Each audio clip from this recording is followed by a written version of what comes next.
예수 그리스도의 이름으로 기도드립니다. 아멘. 우리 성경 말씀 함께 보겠습니다. 성경 말씀은 미가서 5장입니다. 미가서 5장 1절에서 9절까지 말씀 보겠습니다. 미가 5장 1절에서 9절까지입니다. 우리 성경책도 보시고 스크린 보시면서 우리 교도가시면서 보겠습니다. 1절 제가 봅니다. 딸 군대여 너는 때를 모을지어다. 그들이 우리를 애워쌌으니 막대기로 이스라엘 재판장의 뺨을 치리로다.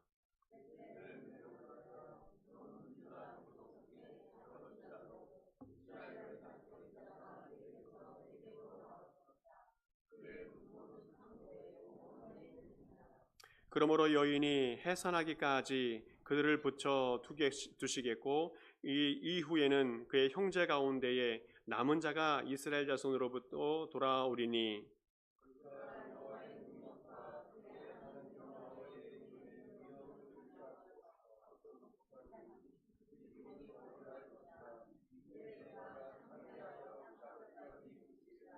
이 사람은 평강이 될 것이라. 아수르 사람이 우리 땅에 들어와서 우리 궁들을 밟을 때에는 우리가 7 목자와 8 군왕을 일으켜 그를 치리니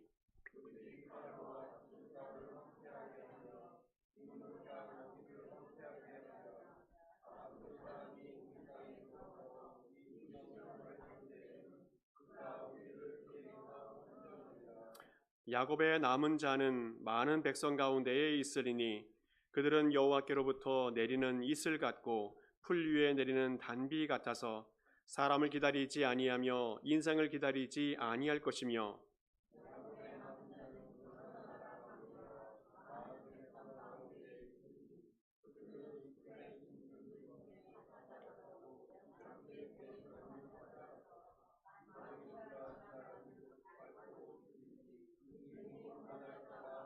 같이 읽겠습니다. 내 손이 내 대적들 위에 들려서 내 모든 원수를 진멸하기를 바라노라.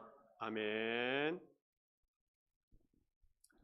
오늘부터 대강절 또 대림절이 시작되어집니다. 올해도 어김없이 예수님이 탄생하신 성탄절의 계절이 돌아왔습니다. 이 대림절, 대강절은 계절적으로 봤을 때에는 11월 말이나 12월 초부터 시작이 되어지는데 그래서 한 해가 마무리되는 절기로 많이 생각을 하게 되어집니다. 무엇인가 이 절기가 되어지면 정리하고 마무리를 해야 되겠다 그런 마음이 들게 되어지는데 사실은 이 대강절이라는 말은 라틴어에서 왔는데 왔다, 도착하다라는 의미가 담겨져 있습니다.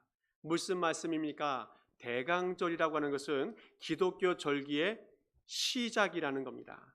바로 예수 그리스도께서 탄생하신 이 절기가 우리 인생의 출발점이 되어야 한다는 말씀입니다. 그러므로 해마다 대강절이 다가오게 되어지면 무엇인가 새 출발해야 되겠다라는 마음을 가지면서 이 절기를 맞이하면 좋겠다 하는 생각이 듭니다. 오늘 성경 속에서도 미가 선지자가 새로운 시대를 준비하는데 어떻게 시작하는가 하면 메시아 탄생을 예고하면서 새 시대를 준비하는 것을 보게 되어집니다. 이 미가 선지자는 메시아 탄생 700년 전에 한 60년 동안 사역을 했던 남유다의 선지자가 되어지겠습니다. 미가서 1장 1절에 보게 되어지면 그가 사역했던 시대를 이야기하고 있는데 유대의 왕들 요담과 아하스와 히스기야 시대에 활동을 하였다라고 고백하고 있습니다. 이사야 선지자라든지 또 호세아 선지자와 같은 시대에 활동을 했던 그런 선지자겠습니다. 우상을 많이 섬겼던 요담 왕, 그리고 친아수르 정책을 해서 사대주의 정책을 했던 아하스 왕, 반대로 아수르와 반대를 했던 또 아수르의 침략을 받았던 히스기야 왕이 다스렸던 그 시대에 활동을 했던 사람이 이 미가 선지자가 되어지겠습니다. 이스라엘 시대를, 이 시대를 한마디로 표현한다면 하나님보다는 세상에 더 관심을 가졌던 배교의 상태에 있었던 시대가 이 시대였다라고 말할 수 있겠습니다. 이 시대의 미가 선지자는 이스라엘의 수도인 사마리아 성이 멸망될 것을 예고하였고, 유다뿐만 아니라 온 세상이 하나님 앞에 황폐화될 것을 예언하고 있습니다. 오늘 선지자 미가야의 사명은 죄로 인해서 하나님의 심판이 임할 것을, 또 남은 자들이 구원을 받을 것을 외치고 있는데, 이 심판과 구원은 미가 선지자뿐만 아니라 구약시대의 모든 선지자들이 외쳤던 그런 선포의 내용이었습니다. 그런데 하나 특징은, 이 미가 선지자가 예언을 했던 한 가지 특징이 있는데, 그것은 거룩한 메시아 탄생을 예고하고 있다는 겁니다. 메시아 예수 그리스도께서 탄생하셔서 새 시대, 복음의 시대를 열어갈 것을 예언하고 있다는 겁니다. 오늘 성경에서 이야기하고 있는 이 메시아가 어떻게 탄생하고 있는지, 이 메시아 탄생의 시기가 어떤지 잠시 한번 살펴보면 좋겠습니다. 먼저 메시아는 작은 곳에 탄생하신다 말씀하고 있어요. 2절 말씀을 다시 한번 읽어보겠습니다. 함께 읽습니다. 시작. 베들레헴 에브라다야, 너는 유다 족속 중에 작을지라도 이스라엘을 다스릴 자가 내게서 내게로 나올 것이라.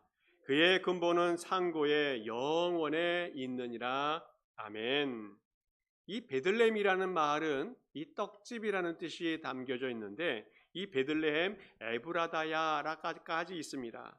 이 에브라다라는 말은 이 붙여 있는 이유는 뭐냐면, 이 베들레헴 지역이 두 군데 있는데 스불론 지역이 아니라 베들레헴 에브라다가 같이 붙어 있는 지역이라는 것을 구별하기 위해서 이렇게 말을 쓴 것 같습니다. 특별히 에브라다라고 하는 지역은 야곱의 아내 라헬이 베냐민을 해산하는 과정에 큰 상고로 죽게 되어집니다. 그래서 이 라헬이 죽은 이후에 장례를 지내고 묘비를 세워 놓은 이 슬픔의 역사가 있는 지역이 이 에브라다 지역이라는 겁니다. 또한 이 지역은 국경지대여서 옛부터 많은 나라들이 침입을 하게 되어지는데, 전쟁 가운데 많은 사람들이 희생을 당하고 희생당한 자녀들을 위해서 부모님이 슬픔의 눈물과 또 슬픔의 소리가 있는 유서 깊은 곳이 이 에브라다라는 지역이랍니다. 특별히 이 베들레헴 지역은 오늘 성경에서 이야기하는 것처럼 유다 족속 중에 작은 지역이라고 기록되어 있습니다. 예수님 당시에도 이 베들레헴은 작은 동네였고 초라한 시골 촌락이었습니다. 종의 형체를 입은 이 메시아가 탄생한 이 지역이 특별히 어떤 지역의 후광을 받지 않고 예수 그리스도를 그대로 보여줄 수 있는 그 자리가 이 지역이었다는 겁니다. 이름도 없고 작은 촌락이었던 이 베들레헴에 메시아 예수 그리스도께서 출생하였다는 것을 가르쳐 주고 있습니다. 그러나 이 작은 지역에 탄생하신 메시아 예수 그리스도였지만, 온 세상의 사람들을 먹이고도 남을 생명의 양식으로 탄생이 되어졌던 자리가 이 베들레헴 지역이었다는 겁니다. 요즘 시대는 물질로 모든 것을 평가하고 또 판단하는 그런 시대입니다. 많은 것, 큰 것을 추구하는 시대가 이 시대가 되어졌습니다. 큰 것만이 마치 성공의 척도인 것처럼 가치관이 혼란스러운 시대가 이 시대가 되어져 버렸습니다. 물질을 너무 좋아해서 이 현대인들이 교회까지 세속화시켜버리는 그런 문제가 발생이 되었습니다. 그러나 우리 하나님 아들 예수 그리스도는 대도시가 아닌 작은 도시, 아무도 관심이 없었던 그 도시에 탄생하신 것, 이것은 우리에게 시사하는 바가 크다는 것을 깨우쳐 줍니다. 작은 것이 아름답다라는 말이 있습니다. 큰 것만이 전부가 아니라 하나님은 큰 자를 사용하시는 것이 아니라 작은 자를 사용하신다는 것을 많이 깨닫게 되어집니다. 다윗도 어린 소년 때의 부르심을 받게 되어지고, 요셉도 소년 때에 하나님의 인도하심을 받으며 살아갔습니다. 하나님은 작은 자, 약한 자를 들어 사용하여서 크고 강한 사람을 부끄럽게 하신다는 말씀도 있습니다. 성경은 크고 화려한 것이 좋은 것일지 모르겠지만 그것 때문에 손해보는 일들이 있음을 강조하고 있습니다. 물질과 풍요를 쫓아 살았던, 그래서 소돔의 성에 살았던 이 롯이 모든 것을 잊어버리는 역사가 있었습니다. 문제는 크냐 작으냐가 문제가 아니라 생명 대신 예수 그리스도와 함께 살아가느냐, 생명 대신 예수 그리스도를 내 삶에 모시고 살아가는가, 이것이 중요하다는 겁니다. 하나님은 외모로 판단하지 아니하시고 그 마음 중심에 하나님이 있는지 예수 그리스도를 모시고 살아가는지를 판단하고 계신다라는 겁니다. 사무엘상 16장 말씀에서도 여호와께서 사무엘에게 말씀하시면서 다윗을 선택할 때에 키와 용모를 보지 아니하고 그 마음의 중심에 있었던 그 중심을 보신다 깨우쳐 주시고 계신다는 겁니다. 우리 모든 성도님들, 우리가 이 땅에 살아가면서 크든 작든 또 있든 없든 우리 마음 중심이 하나님으로 든든히 세워질 수 있기를 축복합니다. 하나님을 사랑하고 하나님을 믿고 하나님을 신뢰하고 예수 그리스도를 기다리는 그런 심령으로 든든하게 세워질 수 있기를 간절히 축복합니다. 또한 메시아가 어떻게 탄생하시는가 하면 이방의 침략을 받아 업신여김을 받은 그 자리에 메시아가 탄생하신다 말씀하고 있습니다. 1절 말씀에 이렇게 이야기합니다. 딸 군대여 너는 떼를 모을지어다. 그들이 우리를 애워쌌으니 막대기로 이스라엘 재판자의 뺨을 치리로다. 이 말씀은 군사적인 용어인데 예루살렘이 실제로 전쟁을 치르는 과정을 표현해 주고 있습니다. 이스라엘이 이방의 침입을 받아서 수치를 당하고 재판장이 뺨을 맞는 것처럼 왕이 수치를 당한다고 예고하고 있습니다. 이스라엘이 심판을 받아서 침략자에게 함락되었을 때에 이방인들이 침략하는 그 모든 수치, 이 시기에 메시아가 탄생한다는 겁니다. 또 3절 말씀 속에서도 여인이 해산하기까지 그들을 붙여 두시겠고 그 이후에는 그의 형제 가운데 남은 자가 이스라엘 자손으로부터 돌아올 것이다 예고하고 있습니다. 임신한 여인이 고통을 겪고 해산의 고통의 시간이 지나면 아기가 탄생하는 것처럼 메시아가 탄생한다는 것을 예고하고 있습니다. 메시아 예수 그리스도께서 탄생하시는 그 시기에 이스라엘 백성들이 포로 생활로 많은 고난과 역경을 겪고 있었습니다. 이 시대를 이사야 선지자는 고통하시던 시대, 또 흑암에 행하던 백성들이라고 표현하고 있습니다. 그래서 이스라엘 백성들이 메시아가 탄생하시기까지 400년 동안 암흑기를 겪고 있습니다. 그러나 이스라엘이 침입자의 지배 아래에 방치되어 있을지라도 또 세상의 위협으로 위축되어 있을 때라도 침입 때문에 업신여김을 당할지라도 분명한 것은 그 시기가 지나면 메시아가 탄생하신다는 겁니다. 어려움을 당하고 침입을 당해서 고통을 당할 때 모든 것이 망가지고 끝장날 것처럼 여겨지지만 그때부터 새로운 하나님의 역사가 시작이 되어지고 출발된다는 것을 이 미가 선지자가 예고하고 있습니다. 오늘 우리의 삶 속에서도 절망이 있고 낙심이 있고 모든 삶의 무게 때문에 눌려서 힘들어할 그때에 주님께서 말씀하십니다. 메시아가 탄생되어질 것이다. 예수 그리스도께서 힘이 되어 주실 것이다. 주님께서 능력이 되어 주셔서 너의 모든 삶을 회복하실 것이다 말씀해 주고 있습니다. 오늘도 주님께서 우리에게 말씀하시는 그 말씀과 약속을 붙들고 살아갈 수 있는 주님의 모든 백성 될 수 있기를 간절히 축복합니다. 이렇게 메시아가 탄생하게 되어지면 어떤 역사가 일어나는가? 그때부터 메시아가 이 땅을 통치하신다 말씀하고 있습니다. 4절 말씀을 함께 읽어보겠습니다. 함께 읽겠습니다. 4절 말씀입니다. 시작. 그가 여호와의 능력과 그의 하나님 여호와의 이름의 위엄을 의지하고 서서 목축하니 그들이 거주할 것이라. 이제 그가 창대하여 땅끝까지 미치리라. 아멘. 메시아가 하나님의 능력과 하나님의 이름으로 서서 통치하신다 말씀하고 있습니다. 오늘 성경에서 먼저 강조하고 있는 것이 무엇인가 하면 이 세상에 오실 메시아 그 자신이 하나님이라는 것을 보여주고 있습니다. 바로 예수 그리스도께서 자신이 하나님과 동일하다라고 말씀하셨던 것, 이것을 선포하고 있다는 거예요. 요한복음 5장에서도 예수께서 말씀하십니다. 내 아버지께서 일하시니 나도 일한다 말씀하셨습니다. 이 말씀은 하나님을 친아버지라고 고백하는 말씀이고 아버지를 하나님이라고 고백하는 그런 고백이었습니다. 요한복음 10장에서도 나와 하나님은 하나다라고 선포해 주고 있습니다.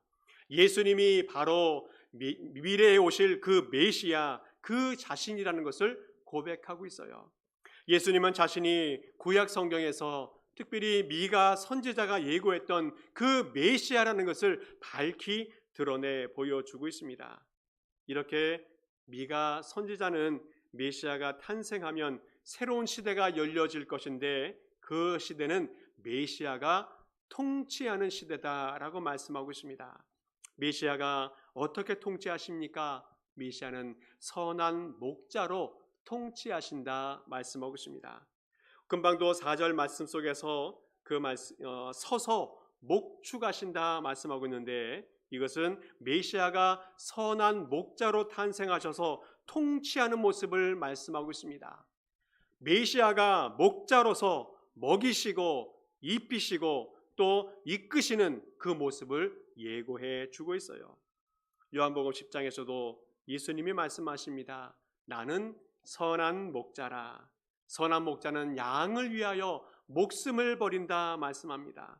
또 9절 말씀에서는 무엇이라고 말씀합니까? 내가 문이다. 누구든지 나로 말미암아 들어가면 구원을 받고 또는 들어가며 나오며 꼴을 얻을 것이다. 또 10절 말씀에서는 도둑이 오는 것은 도둑질하고 죽이고 멸망시키려는 것뿐이요 내가 온 것은 양으로 생명을 얻게 하고 더 풍성히 얻게 하려는 것이라 말씀합니다. 예수님이 선한 목자다. 예수님이 양의 문이다. 예수님이 양의 목자라고 선포해 주셨습니다. 예수님이 목자로 오셔서 양의 생명을 얻게 하고 더 풍성히 얻게 하시는 사역을 감당해 주신다는 겁니다. 예수님만이 하나님의 위엄과 하나님의 능력의 이름으로 그들의 양을 먹이시는 목자라고 말씀하고 있습니다. 오늘 성경에서 예수님의 손에 의해서 백성들이 모든 것을 충족되어지고 먹이시고 입히시는 은혜를 체험하게 되어집니다. 오늘에는 예수 그리스도를 나의 메시아로 받아들이고 고백하는 성도 될 수 있기를 축복합니다. 그때에 예수께서 선한 목자가 되어주시고 능력의 목자가 되어주시고 구원의 목자가 되어주시고 생명의 목자가 되어주셔서 우리를 다스리시고 통치하실 것을 믿습니다. 그리고 우리의 필요의 모든 것들을 충족시켜 주시는 목자가 되어주실 줄을 믿습니다. 또한 메시아가 오시게 되어질 때에는 땅끝까지 통치하신다는 말씀을 하고 있어요. 오늘 4절 말씀 속에서도 계속 말씀하는 것이 그가 창대하여 땅끝까지 미치리라 말씀하고 있습니다. 이것은 오실 메시아의 통치 영역을 이야기해 주고 있습니다. 이 창대하다 이 말씀은 크게 자란다, 크게 되다, 굳게 세우다, 강하게 한다는 말씀을 담고 있습니다. 메시아가 통치하실 때에는 땅끝까지 하나님의 통치가 임하신다는 것을 예고해 주고 있습니다. 예수 그리스도께서 말씀하십니다. 자신이 통치하는 영역이 어디까지인가 하면 사도행전 1장 8절 말씀 속에서는 예루살렘이고 온 유대와 사마리아와 땅끝까지 복음이 전파되어져 통치하신다고 말씀하시고 계시고, 마태복음에서는 모든 족속에게, 또 마가복음에서는 온 천하 만민이 내 통치의 영역이라고 말씀해 주고 있습니다. 그래서 누가복음 2장 말씀 속에서는 천사가 외치되 온 백성에게 미칠 큰 기쁨의 좋은 소식을 너희에게 전한다 말씀하고 있습니다. 주님의 복음이 증거되어지면, 온 세상까지 전파되어지면 하나님을 찬양하는 일이 나타나게 되어진다는 겁니다. 온 세상 모든 사람들이 그 복음을 받아서 하나님을 찬양하고 예수 그리스도를 고백하는 역사가 나타나게 되어진다는 겁니다. 우리 주님의 역사는 땅 끝까지 미치게 되어진다는 사실을 고백하고 있어요. 또 주님께서 메시아가 탄생하게 되어지면 평강으로 통치하신다 말씀하고 있습니다. 5절에서부터 6절까지 쭉 읽어보게 되어지면 이 사람은 평강이 될 것이다 말씀하고 있습니다. 메시아가 평강으로 임하게 되어진다. 또 그 메시아가 우리를 아수르의 손에서부터 구원해 낼 것이다 라고 선포해 주고 있습니다. 실제로 아수르 군사가 이스라엘 땅과 이스라엘 궁을 짓밟았습니다. 그때 하나님은 7 목자와 8 군왕을 일으켜 세워서 용감한 지도자와 능력 있는 지도자를 일으켜 세워서 적들을 격퇴하고 평화를 그 땅에 심겠다 말씀해 주었는데, 그래서 그 메시아를 통해서 평강이 임하고 화평이 임하게 할 것이다 예고해 주었습니다. 실제로 예수 그리스도께서 메시아로 이 땅에 오셔서 교회의 수많은 위협과 어려움들, 또 고통들을 다 제거하고 또 물리쳐 주시는 역사를 보여주었습니다. 실제로 교회의 역사 속에서 교회가 얼마나 많은 위협과 고난을 겪었습니다. 그때마다 하나님께서는 하나님의 용사들을 세우셔서 문제를 해결하고 하나님의 교회에 하나님의 평화를 심어 주셨습니다. 오늘도 우리의 삶 속에서 얼마나 많은 문제와 어려움들이 있습니까? 먹고 사는 문제 때문에 심각해하고 또 평화를 갈급해하는 시대가 이 시대가 되어졌습니다. 먹는 것이 넘쳐나는 시대이지만 어느 모습 속에서는 굶어 죽는 그런 어려움들이 많이 있습니다. 먹고 사는 문제 때문에 밤낮 없이 쉬지 않고 일하는 우리의 모습들을 또한 보게 되어집니다.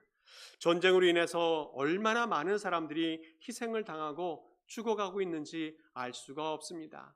우리의 삶을 돌아보면 수많은 문제와 적들 때문에 고통을 당하는 현실이 오늘의 모습이라는 겁니다. 며칠 전에도 뉴스를 보니까 하마스의 인질로 잡혀갔다가 9살짜리 돌아왔습니다. 그 아이를 품에 안고 안아주고 있는데 말을 제대로 할 수가 없고 크게 말을 하지 못하고 아버지의 귓속에다가 귓속말로만 말하는 그 딸의 모습을 보았습니다. 인질 생활 때문에 큰 트라우마가 생겨서 말을 제대로 하지 못하는 그런 모습을 보게 되어져요. 또 3개월 된 영아가 잡혀갔는데 그 아이의 구명운동을 위해서 열심히 애쓰는 부모들의 모습도 보여지게 되어집니다. 아직도 메시아 예수 그리스도를 인정하지 않는, 받아들이지 않는 비극의 모습이 이 모습이 아닌가 생각이 되어집니다.